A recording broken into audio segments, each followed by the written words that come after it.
Hello my lovely guardians, and this video is going to be about getting the bad juju, and specifically those bloody accursed tributes that are going to make you very, very poor. And before we get into this one, here's a quick heads up for you. There's a rather large cheese that's occurring at the moment where you can get the tributes incredibly quickly by cheating your ass off. Now I've made a video about this, so have a look at it here. There it is, popping up in the corner.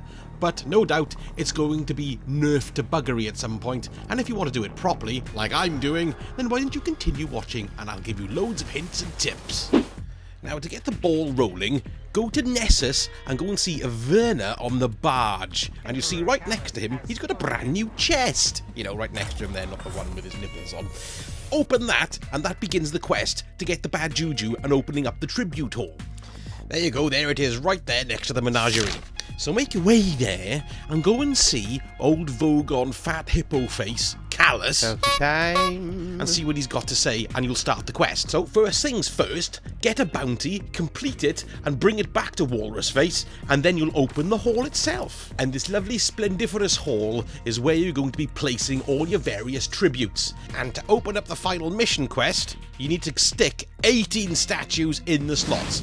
18, 1-8, yes. Now there's two ways of getting the tributes. The first one is from your triumph screen in the tribute hall, and you've got to complete various triumphs while wearing opulent armour. Now these could be a bit of a drag, in fact they are. I did have 3 before I started because I had opulent armour from running the menagerie so often, and for some of the triumphs, if you're wearing opulent armour, you get there quicker. So I did, well, I got an Ikora one, but I've also gone and done a couple of the Gambit ones, particularly the Invader one, which I found quite easy because it leapt up pretty quickly. I think it was 7% per kill when I had the whole armor set on. So that was quite quick. So I think I got about 4 or 5 tributes this way.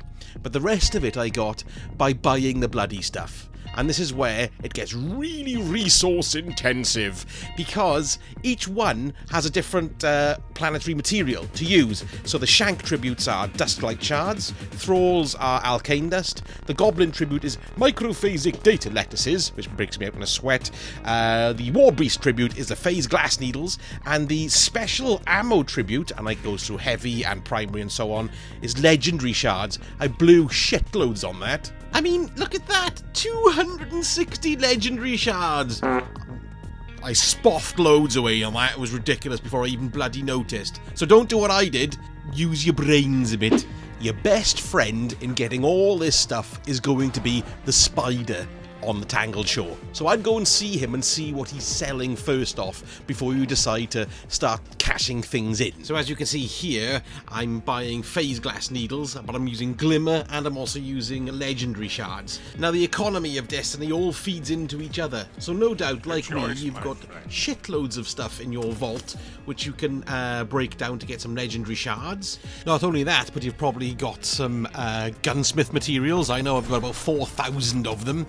So start chugging them into Banshee to create your legendary engrams, and then dismantle the weapons, because you probably already had thousands of them anyway. So that's one good way of getting some extra legendary shards. And don't forget, you've got your Vanguard tokens you can hand into old Zavala, and your Crucible tokens into Shax. Now between these 3 resources, which you should be able to convert to Glimmer at least 1 day a week with the spider, it shouldn't be too long before you've got everything you need to start buying all of the tributes. And another quick little tip, when you're buying from the spider, you might find you can buy one resource and then use that resource to buy another resource off him. So I was buying Seraphite with legendary shards, and then using that Seraphite to buy me some Glimmer off him at the same time. Do you get it? See? Yes, there you go. It's pretty straightforward, I suppose.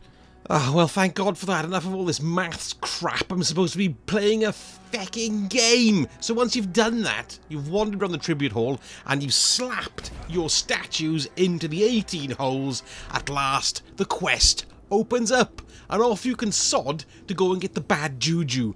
And it's a really enjoyable quest. I thought it was bloody marvellous.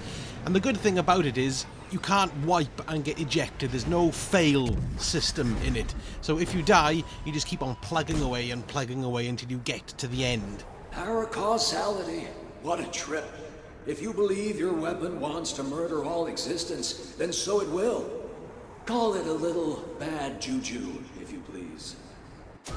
all I would suggest is that you get yourself kitted out before you go in, because it's pretty tough, even though you can't technically fail it. It's not too bad, it's quite long, it's about 15-20 minutes really at a fair old lick. And all I can advise you as well is look out for those sodden shriekers at the tops. Just keep your eye up the top, yes, because they're bastards, and they're there shooting you with their stupid purple bloody things. God, I hate them. Sorry. So anyway, I'm not going to give too much away about the mission. Just go and enjoy it, because it's fucking great. And then once you do it, you get to have the Bad Juju. And there she is. And the main beauty of the Bad Juju is, of course, its string of curses. So kills refill the magazine, and it also increases damage for a short duration, but it also grants super energy based on the strength of the string of curses. So that just stacks and doubles up and doubles up. But the catalyst then increases the length of the string of curses. And remember, to get the catalyst, you need 45 tributes. Yes, that's right, 45. Anyway, it's got steady rounds, hipfire grip, and it's also got the short action stock. Stock. Yeah.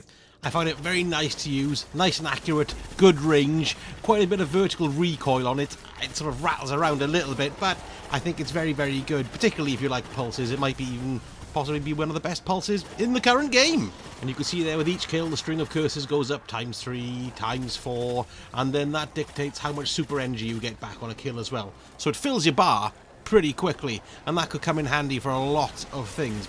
So this season so far, what do you reckon is the best exotic we've had? Is it the Lumina? Is it the Outbreak Perfected? Or is it the Bad Juju? In the comments, let me know. Look at that fat weirdo with his glowing eyes. Christ, he freaks me out. Time